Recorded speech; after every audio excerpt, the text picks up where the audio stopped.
Good morning, everybody. My name is Andy. I'll be doing a hangout here for probably about 15 or 20 minutes. I apologize that it's going to be in English. I could do it in Spanish, but I think that would be bad for everyone. You'll see that there's a place to submit your questions. If you do have questions, just please type them, and I'll respond to them as I'm giving a presentation. So let me start out with a little bit of a background. I don't know if folks know who I am or what I do. Again, my name is Andy, and I was in the Bay Area in San Francisco doing venture capital and venture capital startups for about 15 years. Some of them were very successful, some of them not so successful. After about 6 of them, I decided to leave the Bay Area and move to Mexico, just because I really always loved Mexico. I love the people, the culture, the food, and I decided to make a big change. So I came down here about 6 years ago, moved to Guadalajara, and I opened up a company called Agave Lab. And Agave Lab does a few things. It's a early stage venture capital firm, and we invest in companies that I would consider even pre-seed stage companies that are more just entrepreneurs and not even formed a company yet. So the types of things that we invest in, the kind of things we look for. We invest in markets. First off, let's do a check. Can everyone hear me okay? If people can't hear me okay, please type in the question section if there's any problems you're getting the video or hearing. In any event, the types of companies that we fund, we tend to look for markets that are Mexico or Latin America. Primarily in Mexico, we look for markets or companies that are approaching markets in Mexico that could then expand to Latin America. We look for big markets where there's money already being used to solve problems. And we look for existing problems. Generally, we don't invest in, well, I would consider companies more like, something like a Snapchat or something where the problem is not already identified and people are not spending money to solve that problem. So we look for industries like publicity, like healthcare, like transportation, logistics, hospitality, just standard industries in Mexico that are large and have generally are kind of late to use technology. So underbanked when it comes to technology. Those are the kind of things that we look for. Generally, the way we structure things is we meet with entrepreneurs. We spend a couple days with them to identify what is the problem they're trying to solve, and then we get very specific about some very short-term goals. So one of the things we say about Agave Lab is that it's almost entirely execution focused. I don't really look for big, amazing ideas. I fund traction. It's hard to really predict which ideas are going to be successful. So I look for people who are willing to test an idea. And we spend 2 months trying to achieve some what I would consider pretty modest goals. We'll start and look for maybe getting 10 or 15 customers and just a little bit of revenue and a little bit of product. And we do that for a couple months. I call that sort of a pre-investment, sort of a dating period. And at the end of that period, if we're successful and we can hit those goals, then Agave Lab invests $50,000 and we bring you into the incubator in Guadalajara. You spend 6 months in the incubator. The goal for that incubator is to build, I think what I would consider, and I think this is a bit different than many of the other incubators, and our goal is not to prepare you for your Series A investment. Our goal is for you to build a successful company and to achieve profitability within that 6 months. So that means keeping your cost really, really low and executing at a very, very specific level. So by the end of the 6 months, you have enough revenue to support your structure. At that point, then, as long as you're profitable in that 6 months, it's much easier to achieve Series A funding if you're not running out of money and you don't need it. I'll give you guys an example of one of the companies. The first company that has come through the incubation process, it's a company called Voxfeed, Voxfeed. You may have heard about it before. We started, I met them just 2 guys right out of school. They went to UP in Guadalajara, and they had this idea about finding ways for brands and companies to communicate with their audiences using influencers. And I thought, well, that seems like a pretty good idea. Let's test it. And so we spent a couple days coming up with some metrics. If we could get to 20 users, if we could get to a certain percentage of those being paying users, and then we could achieve certain product milestones. And I told them, if you're able to do that, then I will invest $50,000 in you, and you'll move it to the incubator. They were able to do that in 2 months. We had customers, we had some revenue, we had some pretty good traction. Obviously, it was very small. We invested money in them. They built their product and launched their product toward the end of last year. And since that time, they've been very successful. They've got close to more than 4 million pesos in revenue. They're on track to do over 10 million pesos this year. They've got 20 big customers like BMW and Telcel and Walmart and Paramount Pictures and Disney and Sky Vodka. And they also captured a lot of resellers. They've got about 30% of the reseller market. Those are big ad agencies here in Mexico. So they're doing quite well. And now we are out raising a $1.3 million round of funding, which is quite a bit easier because they're profitable already. So we're not in a position where we have to take bad terms because we have a little bit of freedom because again, we can bootstrap it if we need to. So that's a little bit about what we do. I hope that gives you an idea of about my background. So I understand from the call that one of the big questions was more tactically based, like how can you guys go out and get that validation? So that's a challenge, obviously. I would very early on just to try to find some people that are in your friend or in your extended network that are willing to just use the product. First you need some friendly faces and have them go through, use the product that you've got, and then establish some sort of a communication with them and to get the feedback on how it works. And what I would do in this, a lot of times, if those people are your friends, you'll get a lot of answers that say like, "Oh, it's great, we love it." That's not what you want to hear. You have to be very careful about how you phrase the questions. Your questions should not be, do you like it? Because the answer to that will always be yes. You have to ask them about very specific questions about this problem. How do you do it now? Questions that have an open end to them, so they can't just be answered with a yes no.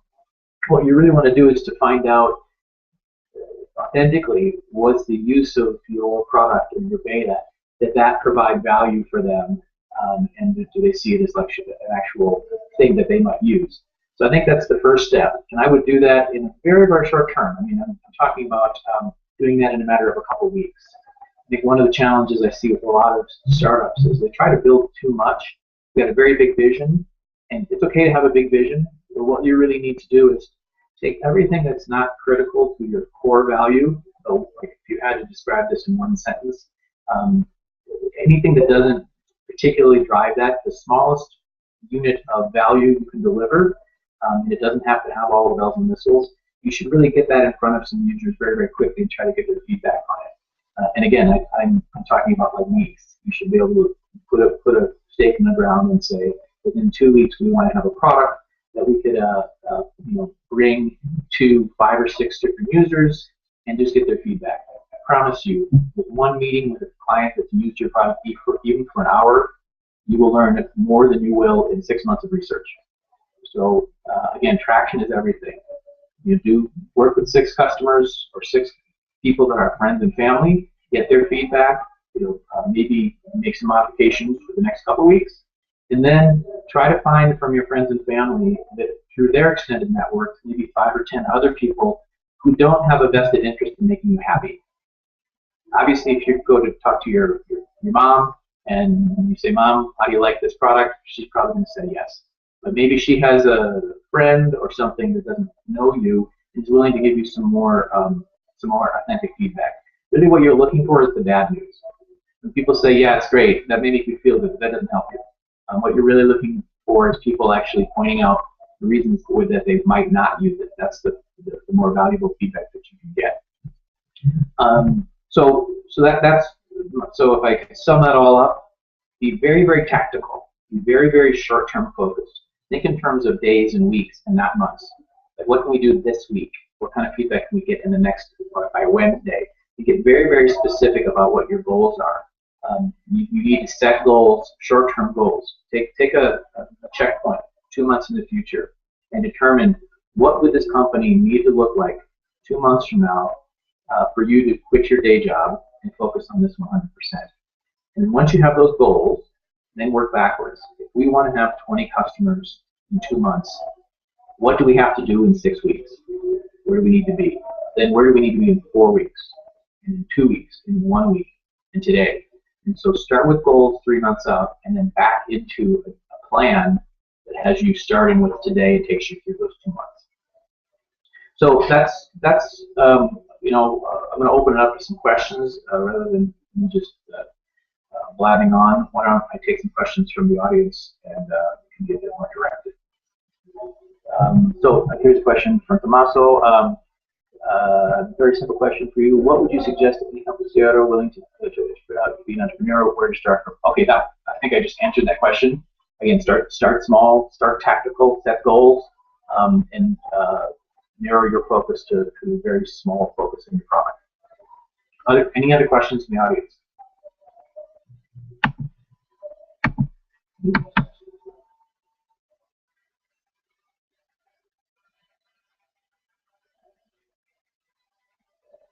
Anybody out there have any other questions? Y si tú quieres, tú puedes hacer las cuestiones en español. Me voy a intentar hablar en español un poco. Así hay precio de gente que está mirando pues no ten miedo.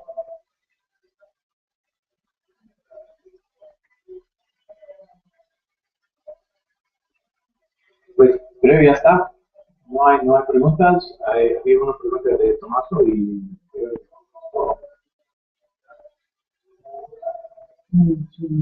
oh, okay. Well, here's another question. This is a good question. So someday will there exist in Latin America a place like Silicon Valley? What's the principal characteristic of the Silicon Valley? Is the environment for new startup in Silicon Valley is it possible? Okay, this question I get a lot, and it's I think that this question kind of drives me nuts sometimes because people seem to assume that in the Silicon Valley there was this entrepreneurial environment and then companies came out of it, and that's not what happened. The companies were first. The entrepreneurial environment in Silicon Valley is 20 years old. I was there 20 years ago. When Netscape went public, people didn't know what an entrepreneurial environment was. And so a lot of what we're seeing is places around the world trying to import a model from the Silicon Valley that evolved from 20 years of companies starting a company, being successful, failing, and through that, there became this ecosystem. I think that kind of environment could easily happen anywhere in the world. I think it's just a matter of what we really need to do to make that happen is stop focusing on like the fashionable part of the industry. Like I know it's very cool to pretend like you're Mark Zuckerberg, but really we need to look at some of these businesses just as a regular business. So my advice to you would be stop worrying about whether you're going to be an entrepreneur. Just be a business person. Look at your companies like businesses. It's not any different than if you were running a restaurant or a taco shop or a clothing store. You have certain product that you create. You need to sell the product. You need to make a profit. You need to hire people. You need to have payroll. It's the same sort of process. I think that the idea of the entrepreneur is very, very romantic. I think there are some things that are unique about the industry, but I think first have to come the successful companies, and then will come the environment, the ecosystem. Oh, here's a question. Do you recommend to look for funds in contests like WIRA, or do you recommend to go directly and present the project to the investors? That's a tough question. One of the things that I think is lacking in Mexico is we just don't really have a lot of, there's just not much ecosystem here. People say they like to invest in entrepreneurs who had successful track record. If we look back 3 or 4 years, there's really not a lot of people who were able to run successful companies. And so my suggestion is, like, some of these places like Five Startups and Wire, these are great because you surround yourself with other people. Many of those other people don't have any idea what they're doing either, but at least together you're smarter. So I highly encourage you to look at places like Wire, like Five Startups, like Agave Lab, like any of these incubators that will put you into a place where you can get some hands-on experience, and you can get some guidance, not only from the people running the incubator, but the most important guidance you're going to get is from the other people that you're working with in the incubator. Here's a question. This next one I'm going to select is probably on everybody's mind. How do I get financial support? Everybody wants it. No one's getting it. So here's the challenge. It's tough. It's a lot tougher than you expect. There's a couple different ways that you can do it. I find that one of the ways to do it is first be famous. Be Mark Zuckerberg. Okay, so if you can't be Mark Zuckerberg, let's face it, none of the people here on this call have done a big company that was successful, and then they can go back to those investors and ask. So we're all starting at the same level. So we don't have that. What's the other way to do it? Do you have relationships? Do you know people that might be able to help you? Again, financial support could come from friends and family. Could come from your wealthy uncle. It doesn't need to be a lot of money. It could come from your parents. It could come from, if you have people who work at in the investment community and some of these startup investment firms. Anybody you know that may have a little bit of money that's willing to just give you a tiny bit of money to get started, make that call. Don't be afraid to just call friends and family. Okay, so if you don't have that, the only thing left that you can rely on is traction. So if you're not famous, you don't have rich friends, the only other technique or trick you have is to be able to point to a business model that you can show is working. So imagine you're 2 months in and you went from 0 customers to 50 or 60, and so you can say, here are 50 people using my product who I don't know, and they're using it because they like it, and they're repeat users and growing. All that sort of stuff as an investor is great, because then someone like me, I don't have to make a decision of, gee, I wonder whether this idea is a good one or not. The market has already answered that question.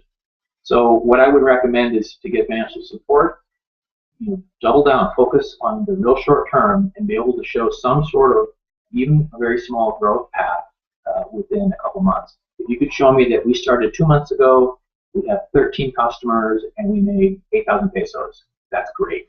That shows me that there are 13 people in the world that like your product. That means if I look at that, there's going to be a lot more people out there, and I'm going to be a lot more willing to invest into that sort of traction. Let's see, I'll move on to the next question. Okay, so we answered that one. Any other questions? I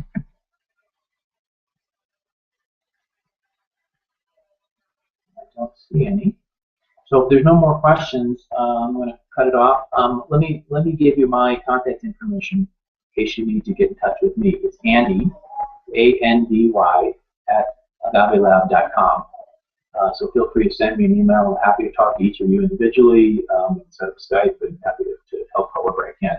Well, I see another question that came in. Do you remember any people? So this question is, do you recommend that people that are willing to support the project financially take a participation in the future company? Do you mean like working with you, or take a financial position? If it's working with you, that's tough. Working with family is always. If it was my family, no way. But it depends the kind of relationship you have with your family. But so I guess that's a personal decision, like what your relationship is with your family, whether you want them to participate in your company or not on an active basis. Okay, another question here. We just launched our product to market. It's a website. We can buy sell notes. It's the first 2 weeks, 20 documents on 2.5 documents. You're running out of money. Which advice do you need? So which advice could I give you? Running out of cash. Okay, so here's a great one. Here's someone who looks like they got a website. Looks like it's kind of growing. They got 22 documents online, but they're running out of cash. What do? First up, contact me offline. We should talk. What I really think that you need to do is very early on, try to find a business model that is relatively scalable. If you're running out of money, where is that money going? A lot of these, I mean, if you have expenses that are much higher than what your income is, that's a very precarious situation to be in. And my advice is, like, try to fix that. And maybe it's not possible now because the amount of revenue you're making is just so small. I understand that. But very quickly, you need to start thinking in terms of, like, okay, I'm going to spend money to run my business when I can financially support myself. And I know that that's maybe a bit controversial, but what that drives is a focus on the financial health of your company. I see a lot of startups that are just taking venture money, and that's what they consider their income is. That's not income. That's growth capital. What you really need to do is take a look at, like, okay, can I make any money on, how can I cut my expenses? How can I increase my my income and such so this is sustainable? I know sometimes in the short term that's not possible because you need to get over a little hump. And at that point you may want to find friends and family or try to find an investor that might take that risk with you. But again, going back to my original premises, for example, at Lockspeed, they achieved profitability within 6 months. They need a little bit of money to get there. And maybe that's the situation you're in. But again, the goal should always be very short term. Try to make your business work on paper. Try to make sure that you have a sustainable business, you've got incoming revenue that offsets your expenses. Another question is, how important is methodology for someone wanting to start out? My thoughts on lean startup model. Well, I think lean startup model is a great model. It tends to get a little abused and overused because some businesses are quite successful with in the lean methodology. Really won't let those companies be successful. I mean, I think in the stage we are in Mexico, it's a good thing to follow because there are some products where you can say, well, I can't really go about it lean because I need to have these 10 elements all working. It's really not something that's amenable to the lean philosophy. But the problem in Mexico, those companies are really tough to do. Those are easier to do in an environment where funding is more available. So someone would say, listen, I'll give you $100,000 and I'll give you, a year of development of your product, and then we'll test it. But those are hard. It's hard to find funding for those types of companies. The reason lean makes a lot of sense in Mexico is we can focus on a very specific idea and show results at a very early stage, and then it's much more easy to actually get funding behind that based on those successful results. So, in summary, I think lean methodology has its limitations, and going outside of it might make sense in places where funding is more available. But in Mexico, or in places where there isn't a lot of venture funding, lean provides a great way of accelerating the acquisition. Okay, I guess that's it. Everybody's got my contact information. I hope that was helpful. I didn't do a lot of preparation for it, so I realized it was a little bit off the cuff. But please feel free to follow up and send me emails and contact me, and we can have one-on-ones. Oh, saludos desde Costa Rica. Thank you. All right, guys. We'll see you later. Thanks very much. Bye-bye.